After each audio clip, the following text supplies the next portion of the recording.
Kanina lamang nilagdaan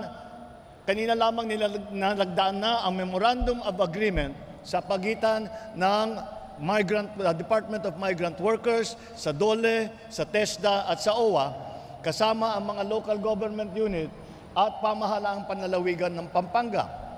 At sa ilalim ng kasunduang ito, magpapatupad ang mga kasaping ahensya, katuwang ang lokal na pamahalaan ng Pampanga ng mga programa laban sa illegal recruitment at human trafficking. Ito ang magsisilbing proteksyon ng ating para sa ating mga kababayan bago pa man sila makaalis ng bansa. Ngunit, hindi sapat na may programa lang. Kailangan ang malinaw na koordinasyon at sabay-sabay na pagkikilos ng iba't ibang ahensya ng pamahalaan. Kasama ko ang DMW sa hangaring magtagumpay ang kasunduan na ito at lahat ng mga programang makakatulong sa ating mga OFW.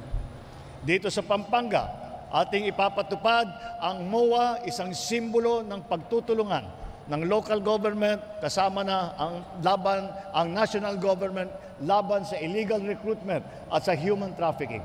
Ako, inaasahan ko na magiging maganda ang resulta ng kolaborasyong ito.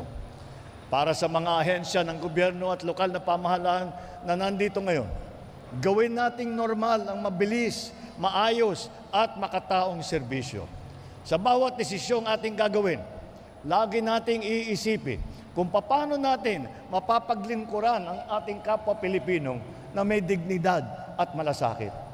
Magsilbi tayong solusyon, hindi dagdag na pampahirap.